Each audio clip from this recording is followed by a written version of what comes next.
Bonjour à tous, bienvenue sur ma chaîne Wassim Magique, ici Wassima et aujourd'hui j'ai Jean-Joël avec moi. Jean-Joël, tu peux te définir à mes YouTubers étant donné que c'est la première fois que tu es sur la chaîne?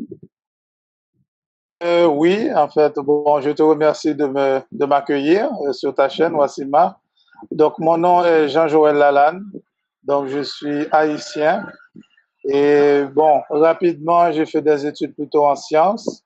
Donc, sciences mathématiques appliquées aux statistiques et à l'informatique, des études en informatique, et après en sciences de la gestion où je t'ai rencontré justement.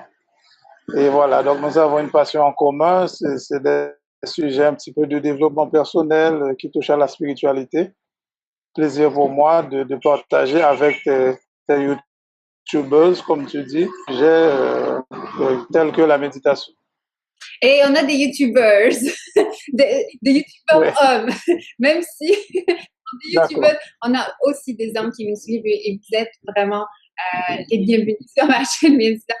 On est très heureux de vous avoir ici ce soir. Justement, aujourd'hui, on va aborder le thème de la méditation. Vous avez compris le sujet de cette émission qui s'appelle Vérité sûre, où chacun va nous exposer sa vérité sur un sujet déterminé. Donc, aujourd'hui, Jean-Joël va nous parler de sa vérité par rapport à la méditation. Comment est-ce qu'il a appris à méditer?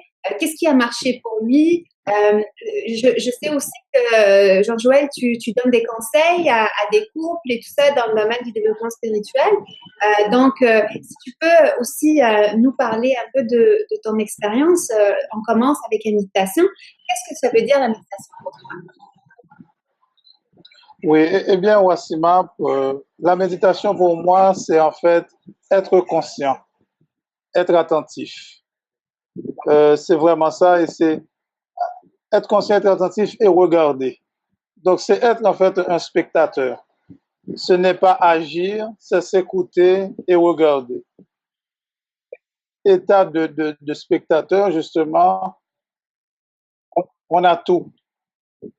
Tu vois, on a tout. On est en contact avec nous-mêmes, donc avec, bon, ça dépend des gens s'ils sont croyants, le divin, Dieu, avec son moi intérieur, etc. Donc, on peut parler des philosophies bouddhistes, etc.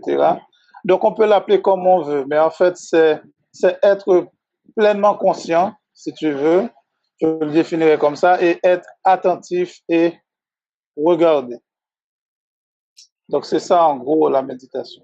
Et toi, comment est-ce que tu médites? Est-ce que, dans le fond, tu as appris à méditer avec quelqu'un? Est-ce que tu as appris tout seul? Est-ce que tu te réserves certains moments pendant la journée où tu le fais, par exemple, une fois par semaine? Si tu nous racontes un peu ta routine par rapport à ça, puis c'est quoi la technique que tu utilises? Très bien, ça fait plusieurs questions quand même, Massima, mais je vais aller dans l'ordre chronologique, c'est-à-dire, bon, comment j'ai vraiment découvert la méditation, si je puis dire. Bon, c'est justement, c'est un rapport au couple. Je me souviens, c'est suite à une rupture qui a été difficile pour moi en France. Et, et là, je sentais que mon monde s'écroulait. J'avais à l'époque, je lisais beaucoup de livres sur le bouddhisme, sur la méditation bouddhiste, etc., etc. Et là, j'ai décidé tous les matins, et donc je méditais. Donc, c'est comme si je me libérais, je lâchais tous mes soucis à l'univers. Donc là, je ne pensais plus à rien. Je pensais juste à ma respiration. J'avais cette profonde conviction donc, que je lâchais tout, Mhm. que je relâchais tout à l'univers, parce que c'était tellement douloureux cette expérience, cette rupture, que je n'arrivais pas à le surmonter seul, si tu veux. Et là, je disais, bon, dans ce cas, je vais le lâcher à l'univers. Et je dois te dire que ça a été une expérience déterminante dans ma vie et qui a vraiment été le début pour moi de la pratique de la méditation. Parce que dans ces moments-là, j'avais l'impression d'être sur un petit nuage, en fait, en quelques mots. C'est-à-dire que je me voyais vivre. Donc, je voyais les situations et j'avais souvent un détachement mais c'était une sensation comme si je flottais. Hein, ça ne veut pas dire que j'allais extrêmement bien, mais c'est une sensation où j'avais souvent l'impression de me voir faire et de me voir être. Donc, ça a été le début pour moi. Donc, je me disais, pour commencer, c'était une dizaine ou une quinzaine de minutes où je me mettais dans une position où mon dos était droit et je faisais seulement attention à mon souffle, à ma respiration, sans vraiment compter. Et il y a plusieurs méthodes qui comptent le nombre de compter jusqu'à 4 pour l'inspiration, compter jusqu'à 6 pour l'expiration, etc. Non.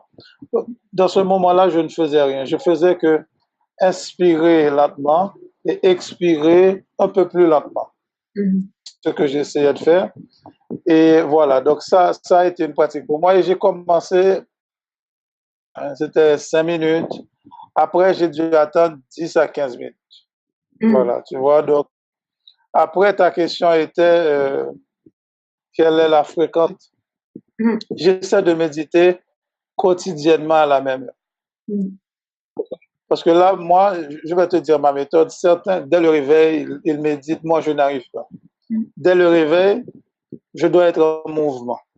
Je peux faire un peu de jogging, je peux faire un peu de vélo statique, visualisant la journée qui va bien se passer. On peut le considérer aussi comme une forme de méditation. Tout à fait. Je dois être actif, je dois être en mouvement au réveil. Si au réveil, je me mets à méditer en silence, je m'endors. Ça, c'est moi. Bon, certains y arrivent, mais moi pas. Donc, après ce réveil un peu dynamique, avec des pensées positives, des visualisations, la visualisation et des affirmations positives. La journée va bien se passer. Si j'ai des réunions, je visualise qu'il se passe bien. Une journée remplie de joie, etc., etc. Je vois une journée vraiment idéale que j'ai hâte de vivre. Et tout en faisant de l'exercice. Et après, je me prépare. Quand j'arrive au travail, dans le parking, dans l'aire de stationnement, pas tout de suite. Et là, c'est mon moment de méditation. Là, je descends légèrement les vitres pour laisser l'air entrer. Et là, je mets une musique très calme, vraiment une musique, on peut dire, de méditation. Donc, je pourrais partager avec toi, tu pourras partager avec les youtubeurs et les youtubeuses. Et donc, et là, je médite, je pratique ce qu'on appelle mindfulness meditation en anglais. C'est la méditation où on est présent, on est conscient. Donc là, c'est vraiment sur le souffle. Là, on peut compter. Là, je compte régulièrement. Je compte 4 temps et à peu près 6 temps pour l'expiration. Mais vraiment sans forcer. Hein, il y a plusieurs vidéos sur YouTube, d'ailleurs, que je conseille, qui donnent des méditations, des mindfulness meditation de 5 minutes, de 10 minutes.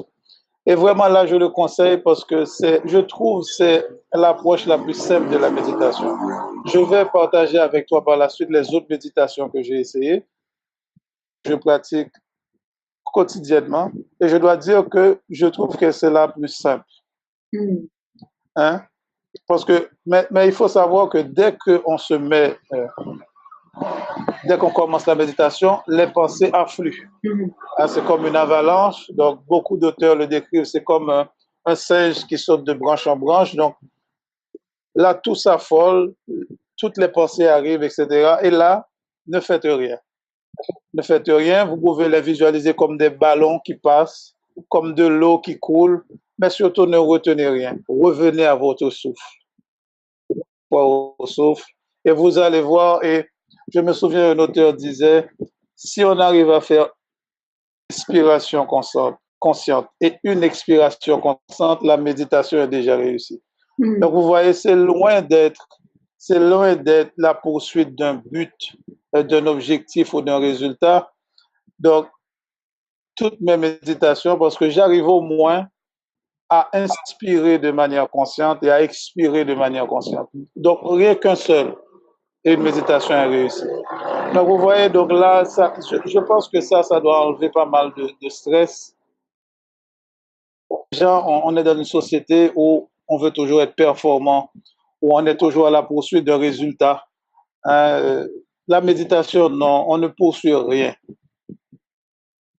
Et dans cette quête de ne rien poursuivre et ne rien vouloir atteindre en particulier, eh bien, on atteint, on s'atteint soi-même. Donc, la méditation est particulière pour chacun, finalement. Parce que chacun a sa méditation, chacun a ce qu'il lui faut. Je pense que la méditation nous permet d'avoir ce qu'il nous faut pour notre bien-être intérieur. Et en fait, ça nous aide à prendre des bonnes décisions, à ne pas être affolé. J'ai eu beaucoup de... Bon, j'ai partagé avec toi récemment le fait que quand je médite régulièrement, il y a une collègue au travail et qui me dit, mais Jean-Joël, tu as changé, tu t'es reposé, tu étais en vacances, tu as été dans une séance de relaxation, je dis non. Ah, mais je dis par contre, j'ai médité un peu plus régulièrement. Donc, c'est pour vous dire qu'il y a un effet aussi visuel de votre entourage qui verra un bien-être et qui apparaît physiquement sur vos traits de visage, sur votre façon d'agir aussi. Vous recevrez une certaine paix, une certaine quiétude. Donc ça apporte tout ça, en fait. Et pour répondre à ta question des différents types de méditation, tout de suite après cette méditation où j'ai essayé surtout d'être conscient, donc je fais un retour en arrière, donc suite à ma rupture qui m'a vraiment fait rentrer dans la méditation. Après, j'ai essayé des techniques de méditation et de visualisation. Beaucoup d'auteurs, et je suis persuadé de cette vérité, c'est que la pensée crée. Avec la pensée, se matérialisera tôt ou tard. Parce que c'était juste une question de plan. Et dans la pensée, à un moment, ça va atterrir et se concrétiser dans le monde physique. Donc, j'ai essayé cette méditation et je dois vous dire que là, j'ai eu beaucoup de mal. Beaucoup de mal. Les exercices commençaient par visualiser des objets assez simples, un triangle, un cercle, et on pouvait essayer aussi de l'imprégner d'énergie, de le voir briller, etc. Donc, oui, c'est-à-dire que c'est intéressant, je trouve, mais c'est surtout, je peux dire, j'avais l'impression de ne pas trop travailler sur moi. Hein. C'est-à-dire, j'avais l'impression d'être en train de poursuivre finalement des biens matériels, parce qu'après, le piège, en fait, c'est maintenant de visualiser tout ce qu'on veut. Et ça dévie un peu de la méditation et comment moi je le définis. Donc voilà, donc j'ai arrêté la méditation avec une bougie. La méditation, en fait, elle consiste à fixer la flamme et finalement à s'oublier. Donc là, on n'est plus dans une conscience de la respiration et tout, non. On fixe la flamme. Donc là, c'est se laisser. Donc c'est là, c'est un contact avec la bonne. Je sais pas, on peut dire contact quand même, mais c'était sur un autre plan où on essaie de devenir la flamme de vie. Donc là, c'est une méditation que j'ai vraiment aimée et que je fais pas très régulièrement. Je peux dire une fois toutes les 2 semaines ou une fois par mois. C'est souvent lié à mes prières aussi. Donc souvent, donc quand je prie, j'utilise une bougie et parfois j'utilise cette bougie aussi pour un moment de méditation. Et je dois vous dire que ces séances de méditation sont très courtes, hein, un peu 3 à 5 minutes avant une prière ou après une prière. Je dois dire que là, c'est comme si je ressentais une sorte de recharge de mon être. Donc, c'est-à-dire, c'est comme si la flamme me transmettait une certaine énergie et qui me rendait comment je dirais, rempli. C'est comme si c'était un complément parfois à ma prière. Donc, c'est cette sensation que ça me donne. Et après, bon, c'est surtout cette méditation que j'ai essayé. Je n'ai pas encore essayé d'autres. T'as parlé de beaucoup de choses intéressantes. Je vais essayer de revenir un peu plus en arrière. Tu as dit que la visualisation, l'affirmation, pour toi, au début, ça n'a pas marché vraiment de cette façon-là, mais tu l'utilises quand même quand tu fais du sport le matin. Donc, tu as adapté en fait la visualisation et l'affirmation à ta façon d'être, à ton rythme. Exact, exact, exact. Parce que je pense que ça aide beaucoup. Ça aide beaucoup parce que comme le dit beaucoup d'auteurs, on ne crée pas une bonne journée, ce n'est pas une question de chance. On crée sa bonne journée. Mhm. Donc, c'est ce que je fais au réveil, surtout avec un exercice physique, un peu de cardio, soit de la marche, soit du vélo, quelque chose qui a un rythme un peu constant et qui te permet d'avoir le temps de faire tes méditations, tes affirmations et de visualiser. Mm. Je trouve que moi, ça m'aide à anticiper ma journée, en fait. C'est-à-dire, je vois des conflits et je vois les résolutions, obstacles, donc je le résous. Donc, je vois que tout se résout et la journée est telle que je la souhaite. Et je dois dire que d'expérience, il y a des journées où certaines personnes sont de très mauvaise humeur et au travail, ça ne va pas très bien, il y a une situation vraiment stressante et tout.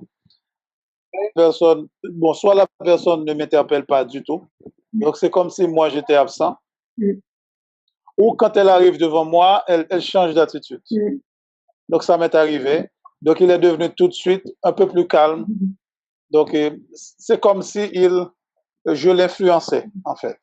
C'est comme si ma manière d'être l'influençait et le rendait un peu plus calme. Et il voyait que c'était pas du tout le moment de crier, c'était le moment de s'asseoir et de réfléchir calmement pour résoudre le problème. Moi aussi, au début, quand je venais d'avoir ce travail, on est à la poursuite de résultats. On se donne un peu plus de stress aussi. Donc, j'étais un peu plus stressé. Mais après, je dirais 2 bonnes semaines d'affirmation et de visualisation le matin, j'étais vraiment, c'était 2 êtres différents. C'est-à-dire, j'arrivais à gérer, voilà, c'était une forme de transformation. J'arrivais à gérer le stress, mais avec une facilité déroutante. Ça ne m'affectait plus. Pourquoi? C'est parce que je pense que ces pratiques nous créent une sorte d'armure. Et la négativité a tendance à rebondir sur cette armure et ne nous atteint plus. Et si elle arrive à transpercer cette armure, elle arrive à un état où on peut y faire face. Donc, du coup, ça nous rend beaucoup plus armés à affronter vraiment le stress et tout ce qui vient avec un environnement un peu délicat au boulot, si je peux dire, ou de la vie en général. Ben, au début, quand tu as commencé certains types de méditation, est-ce que ça t'est arrivé, tu sais, comme moi, j'ai essayé aussi des différents types de pratiques, puis, tu sais, comme ça marchait pour certaines personnes, je me disais, mais est-ce que c'est moi qui est pas normal? Donc, est-ce que t'as fait face à cette phase-là au début de la méditation? C'est d'incertitude? Oui, tout à fait, tout à fait. Donc, je dois te dire, surtout lorsque j'ai essayé la méditation où je l'alliais aussi à la visualisation, là j'ai eu du mal, je ne voyais pas vraiment, j'avais du mal déjà à garder un objet, à visualiser un objet pendant longtemps. Je me disais, waouh, mais bon, je comprends pas vraiment. Donc je me disais, bon, est-ce que je le fais mal? Donc je me questionnais au début. Donc, j'ai cherché vraiment, j'ai relu les exercices, j'ai essayé de comprendre la philosophie de l'auteur. Après, bon, quand j'ai repris ma méditation, donc un peu bouddhiste, où je ne faisais qu'à mon souffle, je me sentais beaucoup mieux. Donc là, j'ai dit, bon, voilà. Donc, c'est une démarche aussi à essayer plusieurs types et à trouver celui qui nous convient. Mm. Tu vois, donc peut-être que pour certains, ce serait de visualiser une sorte de lumière qui les enveloppe et qui les bombarde de tout ce qui est positif, de paix, de quiétude, de sérénité. Peut-être que pour eux, c'est de visualiser cette enveloppe divine et de positivité qui va vraiment leur rendre plus positif, plus calme, plus serein. Mais moi, non. Moi, je ne suis pas trop dans cette approche. C'est la respiration et la paix, la sérénité. J'ai l'impression que ça rentre tout seul. Ou ça rejaillit. Ça dépend de notre vision. Et ça rejaillit, tu vois. Donc oui, il y a certaines méditations où je me sentais totalement dérouté aussi. Donc là, j'ai fait autre chose. Une certaine confiance dans le processus que c'est un processus d'apprentissage. Ça va pas marcher du premier coup nécessairement, mais ça demande comme un travail de patience et de confiance, en quelque sorte. Oui, tout à fait. Je suis tout à fait de ton avis. Et surtout, je dirais, de constance.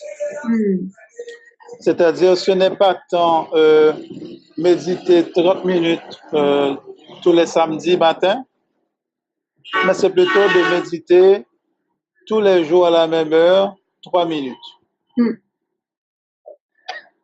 Parce que les bienfaits se ressentiront beaucoup plus vite et seront beaucoup plus concrets et réguliers. Parce que donc ça c'est très important vraiment, c'est cette régularité en fait. Ce n'est pas tant la durée plus important à mon avis, mais c'est plutôt la régularité.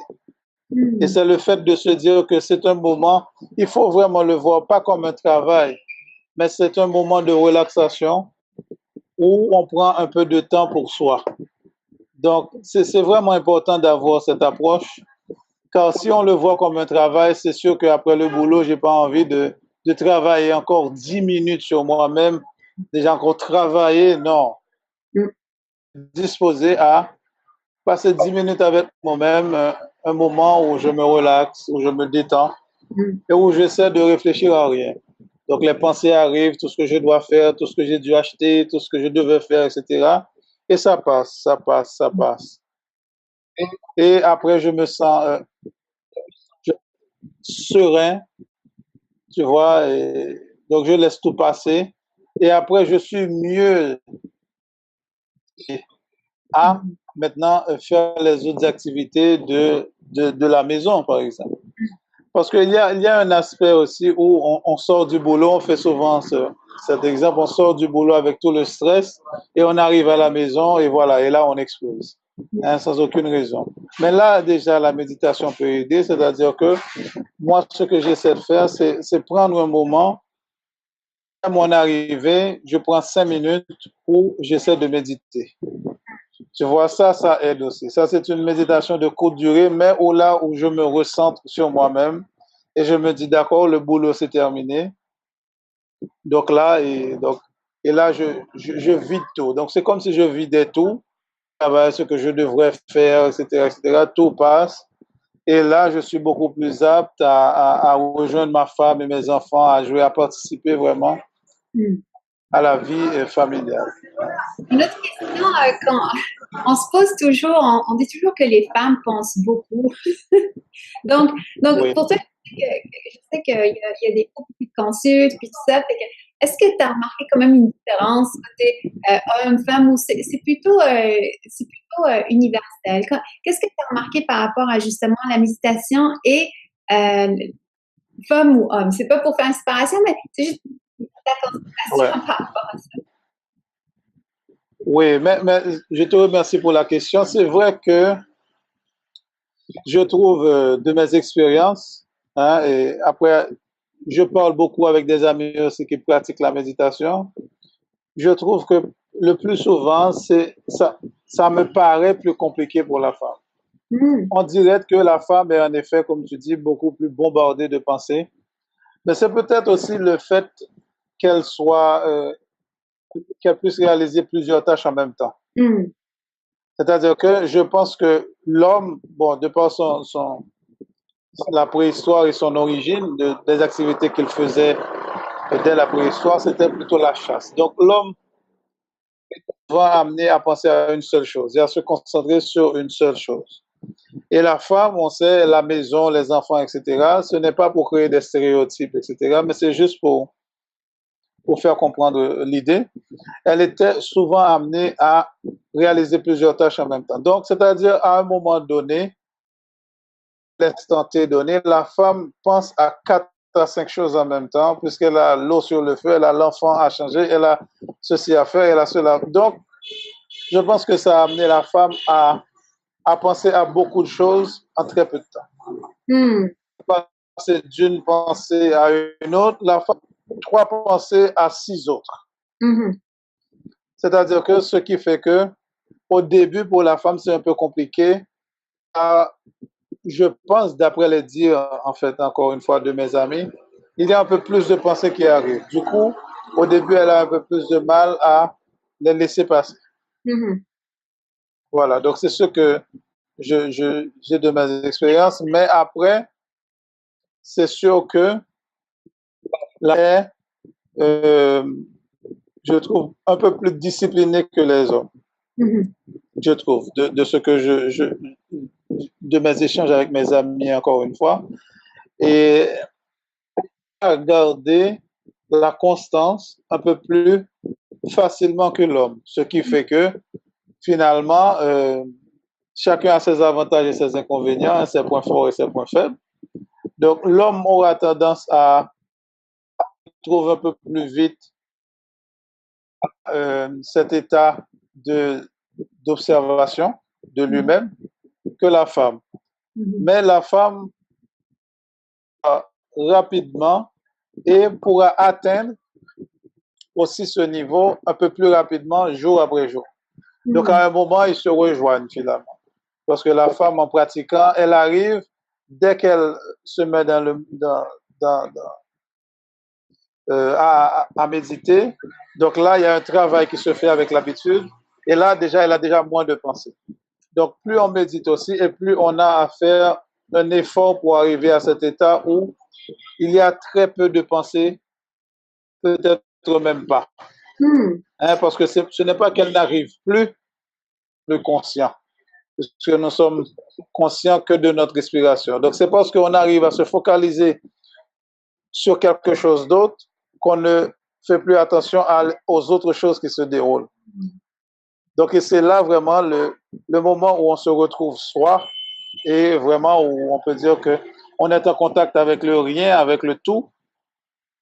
So, c'est des moments, peut-être des fractions de secondes même, où on ressent quelque chose qui nous dépasse finalement, parfois. C'est intéressant ce que tu viens de dire parce que c'est au-delà de femmes, hommes, genre, on parle pas de genre, mais de utilisant nos forces parce qu'il y a certaines femmes avec plus de masculin et certains hommes avec plus de féminin. Mais le caractère du féminin sacré, par exemple, entre autres, c'est justement d'être dans l'expansion, être plus dans l'élévation. Donc, élévation, ça veut dire on bouge tout le temps, on est dans l'immensité. Alors que le masculin sacré, il est plus dans la matérialité, il est plus dans la structure, tu sais. Je pense que j'ai vu mes tarot et le tarot aussi nous apprend que c'est comme l'empereur, l'impératrice, il y a deux esprits différents. Donc, je comprends un peu ce point-là, comme si on a le féminin qui est très développé, alors on va travailler sur plus la concentration. Et si on a plus de masculin développé, on va travailler sur la fréquence et aussi sur amener comme un côté plus spirituel, disons, à notre pratique. Tout à fait. Ajouter ça, c'est une vérité, bien sûr. Oui, Les gens vont décider de leur oui.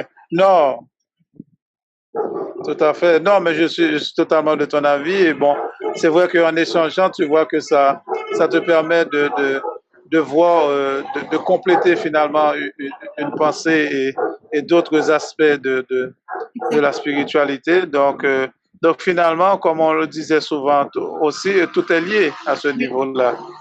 Donc, c'est bon, je me souviens où je te parlais un petit peu d'Haïti et de ce que je comprenais aussi de la pratique du vaudou, etc. Et je oui, me souviens d'échanges très, très intéressants qu'on avait. Tu disais, ah oui, mais chez moi, c'est aussi comme ça. Mais chez moi, ça représente aussi ça, etc. Donc, c'est vraiment intéressant de trouver ces points universels oui. dans, dans les pensées spirituelles, dans les philosophies. Donc ça, c'est Mm. vraiment très intéressant, je trouve. Le dernier point qu'on pourra aborder, c'est aussi, je sais que tu as des enfants, tu as une famille, tu as le travail. Euh, disons que c'est plus une confirmation, peut-être je te demande, mais c'est que malgré toutes les responsabilités que tu as, 5 minutes ou disons 15 minutes le matin et 5 minutes l'après-midi, c'était assez faisable pour toi.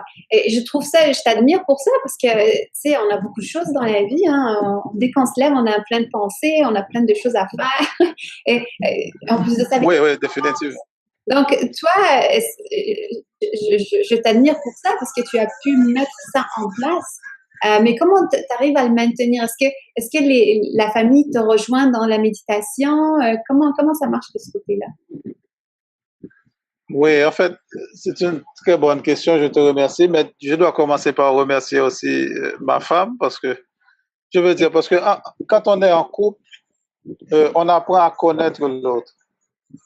Donc, en apprenant à connaître l'autre, on apprend à connaître ses goûts, ses besoins tout ce qui le constitue. Donc, je pense qu'elle a compris, et je suis certain même qu'elle a compris que parfois j'ai besoin de quelques minutes pour moi-même, juste pour me retrouver. Donc, je pense qu'à ce niveau-là, surtout le soir, pour les 5 minutes ou 10 minutes de méditation ou de prière, là, elle m'aide. Donc, tu vois, pendant ces moments-là, elle est avec les enfants et elle sait que dans 10 ou 15 minutes, je viendrai les retrouver, tu vois. Donc, à ce niveau-là, elle m'aide. Donc, complète aussi, tu vois. Mm, Mais souvent, il nous arrive de prier ensemble. mm, Donc, on va se programmer des méditations. Mais pour être honnête avec toi, on trouve des moments où on prie ensemble avant de nous endormir. Tu mm, vois, donc, puisque nous sommes tous les deux catholiques, mm, donc on fait une prière ensemble, parfois aussi, le plus souvent pour les enfants, pour la maison, donc ensemble. Donc c'est ce moment où on peut dire qu'on se rejoint un petit peu dans ces pratiques. Que, euh, euh, l'important, c'est de connaître ses habitudes, mm, connaître dans notre journée à quel moment je peux placer quoi, à quel moment je peux faire quoi. Et donc, c'est en connaissant ces manières de vivre, ces horaires, etc., je pense qu'on peut facilement agencer, tu vois, et placer un 5 minutes, un 10 minutes de méditation qui pourra rester. Lorsqu'on le place bien dans notre manière d'être et dans notre planning, ce n'est plus un effort. mm, C'est comme manger, si tu veux. Je mange à peu près à la même heure, donc je médite à peu près à la même heure aussi. mm.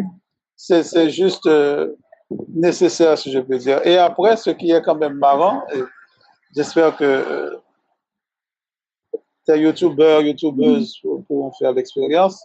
Après que, quelques temps de méditation, oui, donc voilà, donc je te revois, on était à peu près un peu coupé, donc je reprends. Donc après quelques semaines, quelques jours de méditation, s'ils passent 2 ou 3 jours sans la méditation, ils ressentiront un manque un peu plus agité. Et là, ils se diront, ah, mais qu'est-ce qui se passe? Et là, ils disent, ah, j'ai pas médité depuis 2 jours. Mm. Et c'est là qu'on voit le bénéfice lorsqu'on essaie, on pose souvent la question, qu'est-ce que ça m'apporte? Mm. Le jeu, c'est en fait, lorsque je ne le fais pas, qu'est-ce qui me manque? Mm. Et c'est là qu'on prend conscience de ce que ça apporte. Parce que si on se dit, qu'est-ce que ça m'apporte? Est-ce que je suis calme? Est-ce que je suis assez calme? Est-ce que, ah oui, j'ai ressenti peut-être une petite sérénité, mais est-ce que c'est vraiment ça la méditation? C'est une question. Mais en fait, ça ne, ça n'apporte rien, sauf au moment où on ne le pratique pas et on se dit, mais mince, il me manque quelque chose. Pourquoi je suis agité? Pourquoi je me suis autant énervé sur la personne pour si peu? Pourquoi je suis si facilement irrité, etc. Et ça fait 2 jours que je n'ai pas médité. Et c'est là qu'on se rend compte de l'importance de la méditation. Wow. C'est vraiment, ça me parle beaucoup ce que tu dis parce qu'effectivement, on peut expérimenter nous-mêmes et voir du coup, si ça marche pas pour nous, qu'est-ce que ça nous apporte. Il n'y a pas mieux que d'essayer par soi. Exact, exact. Et c'est une pratique que je conseillerais. Bon, on fera aussi, je, je, je collaborerai avec toi pour un livre d'exercice.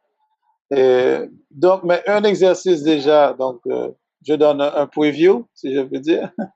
Un exercice que je vais conseiller, moi, c'est de pratiquer la méditation pendant un certain temps, disons 2 semaines pour commencer, et arrêter pendant 3 jours, 3 à 5 jours. Noter ce qu'on ressent. Noter comment a été notre vie juste après, pendant la méditation, et 5 ou 3 jours après, comment est notre vie. Mm. Tu vois? Donc ça, Mm. c'est un exercice à faire, rien que pour prendre conscience que ça nous apporte, de ce que ça nous apporte en fait. Mm. On ne peut pas exactement le définir. Ouais. On pratique plus, on s'en rend compte. Écoute, merci beaucoup pour tout ce que tu nous as apporté dans cette entrevue-là. On va te retrouver bien sûr dans le cahier.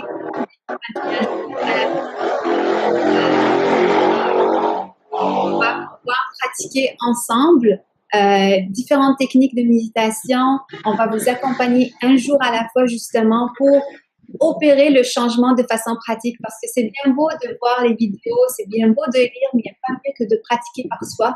Et là, on est avec vous justement pour le faire ensemble.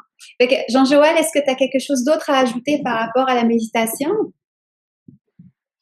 Bon, si j'avais un dernier mot par rapport à la méditation, c'est et l'esprit ouvert. Hein, donc là, on a parlé de quelques types de méditation, surtout moi que j'ai rencontré, que j'ai appris à pratiquer sur mon chemin de recherche, si je puis dire. Mais ne vous limitez pas à ça. Donc, il faut toujours avoir un esprit ouvert à la méditation, parce que la méditation qui marche pour moi ou qui marche pour toi ne marchera pas pour quelqu'un d'autre, forcément. Donc, il faut garder un esprit ouvert et je garantis que lorsqu'on trouvera la méditation qui nous convient, on le saura. Donc ça, c'est certain. Donc ce sera comme, je ne dis pas un coup de foudre, mais c'est le seul mot qui me vient en tête, c'est-à-dire que dès un court moment de pratique, 2 ou 3 jours, on dira, ah ouais, là, il y a quelque chose qui se passe. Parce qu'en méditant, on sait qu'il se passe quelque chose, même si on n'arrive pas à placer un mot. Et c'est ce que je trouve magique dans la méditation, c'est quelque chose se passe, mais on n'arrive pas à passer un mot. Et les grands auteurs disent que rien ne se passe, que c'est la poursuite d'aucun but, et c'est là où on ressent vraiment ce que peut apporter la méditation. Donc, le dernier mot serait vraiment essayer de pratiquer la méditation. Ne commencez pas par 10 minutes de méditation, non. Parce que ça demande beaucoup, 10 minutes de méditation. 10 minutes de méditation demande qu'on soit déjà bien dans 5 minutes de méditation. Donc, commencez par 2, 3 minutes, arrivez à 5 minutes et pratiquez-le pendant 1 mois, 2 mois, 3 mois. Et après, vous verrez ça, le temps va grandir tout seul. Vous allez passer 5 minutes. Par exemple, je prends un exemple de méditation que je suivais, méditation guidée. Et après, j'arrête la méditation et je sens le besoin de continuer seul. Donc, c'est là que ça va vous amener. Bon, c'est un sujet vaste, donc je vais m'arrêter ici, tout en invitant Mais ce n'est que la première deux amis. Ce n'est que la Oui, première fois parce que si vous avez aimé notre discussion et likez la vidéo, aimez la vidéo, partagez-la, comme ça on va pouvoir développer d'autres sujets. Partagez-la le plus possible sinon, n'oubliez pas qu'il y a le programme hypersensible. Jean-Joël va être là aussi pour nous proposer quelques outils. Vous pouvez toujours m'envoyer un courriel si vous voulez joindre. Il n'y a pas de souci, même si vous avez raté une ou deux séances, vous pouvez le retrouver sur mon site web. Alors, je vous dis à très, très bientôt et à la prochaine vidéo. À bientôt. allez, au revoir.